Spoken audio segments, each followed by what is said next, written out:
The following story has been brought to you by StoriesToInspire.org. My Zaidi, Rabbi Shapiro, Zatzal, was a Rav in Pittsburgh in Polei Tzedek for almost 50 years. On one occasion, the following Shaila made it to my Zaidi, a very sad Shaila. A wonderful person had passed away, somebody who was a Shomer Shabbos. Unfortunately, the children of this person did not go in the ways of their father. They sat Shiva, but when Shiva ended, they weren't religious. They didn't keep Shabbos. So the Shaila that they asked my Zaidi was, we're not religious. Our father was. He kept Shabbos. We don't. He had a silver Kiddush cup, but we don't have any use for that silver Kiddush cup. We don't make Kiddush. Is it permissible to use the silver Kiddush cup as an ashtray?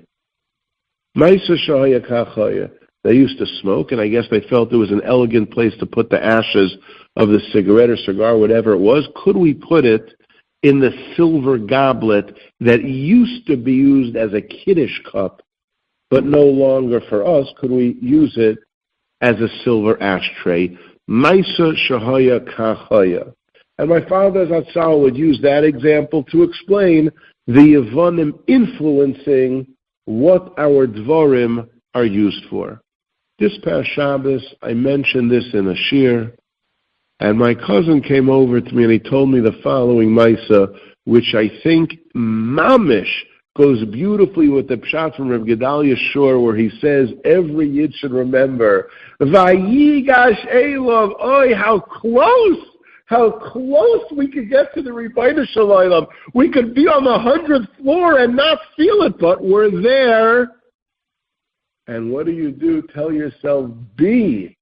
In me is that Chelek Elokami Mal. Everyone has that within them. And so my cousin Abshaya shared with me, perhaps, if you will, the next part to the story regarding the Kiddush cup turning into an ashtray. He told me how when he was in St. Louis, he was very involved in Kiruv, and he got a phone call one Erev Shabbos from a person. I'll just give a name different than the one he mentioned, just to make it, I didn't get Rishus to use the person's name, so we'll give the name of the fellow Bill. Bill calls him up on an Erev Shabbos, and he says, I got your name and number, I don't keep Shabbos, I want to keep Shabbos, can I come to you? So my cousins welcomed him in, and he had a beautiful Shabbos. At the end of Shabbos, they said to Bill, why don't you come back next Shabbos? And he said, I can't. So they asked him, why not? He didn't seem to have too many responsibilities. He had time on his hands. He was single. He didn't have a family that he had to worry about. So he said, I can't because of my dog. He said, what do you mean your dog? Apparently not so knowledgeable, but he told my cousin that he had a Saint Bernard that was like topping out at about 100 pounds, a big, large dog. And he said, I can't leave him. I can't go away for the weekend again. I guess that weekend he was taken care of. He said, I can't do it again. So my cousin asked his wife, and she very graciously said, all right, let him bring the Saint Bernard. And Bill and all 100 pounds of the Saint Bernard came the next Shabbos. But again, it was a beautiful, beautiful Shabbos. One thing led to another, and they stayed in touch with Bill. They kept the shaykhs and the connection, and they said, maybe we could help you find a shidduch, find a zivug. And through different ways they worked, and they worked. Sure enough, they were instrumental in helping him find his zivug haggun. You can imagine how fabulous my cousins felt. Bill, after being engaged a number of weeks, he travels to Manhattan with the one that's to be his wife to introduce her to his grandmother who lives in Manhattan. And as they walk in, she says to them, oh, of course, Mazel Tov, she's so happy. She's as well totally not religious.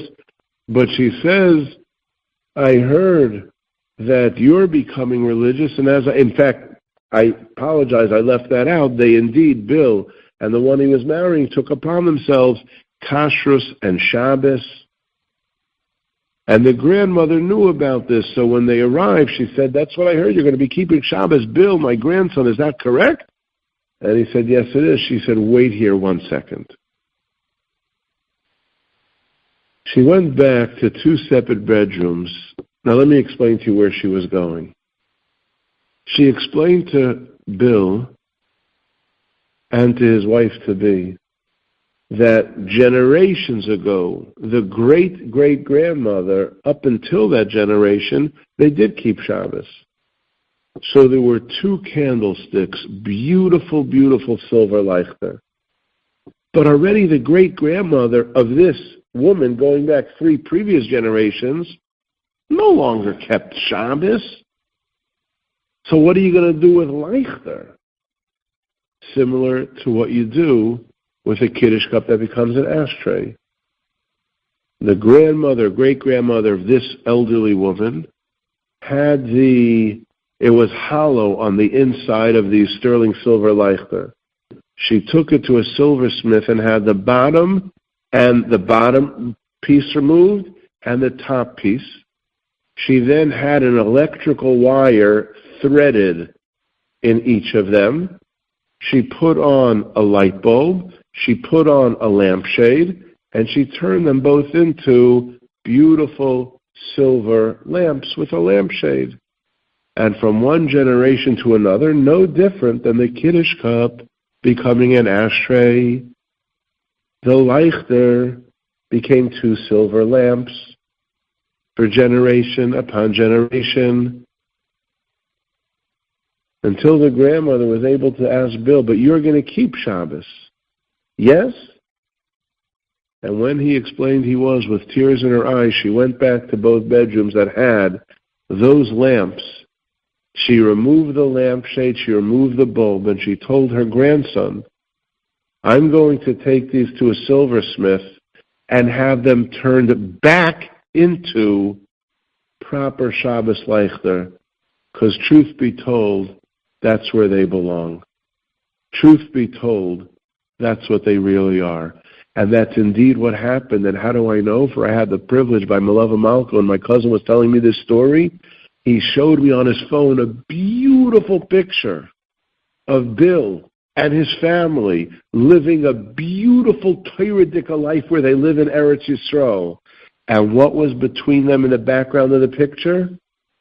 The most beautiful silver leichter and 2 candlesticks that one could ever see, because of the history and the journey that they went through. You're right, Rabbi said there was a tekufa that those 2 leichter were turned into 2 lamps with lampshades for 2 different rooms. But eventually there reaches the point by Yigash Elav Yehudi, where the Yid wants to come back. Vayigash Elav Yehudi, the Yid wants to return.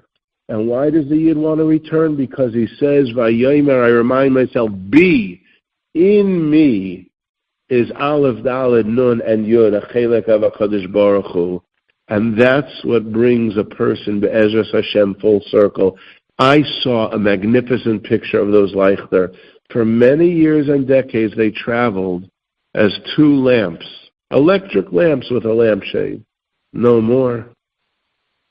They were once again turned back and returned in their journey to the leichter that they once were, being lit by a beautiful Torah family in Eretz Yisrael. Enjoyed this story? Come again. Bring a friend. StoriesToInspire.org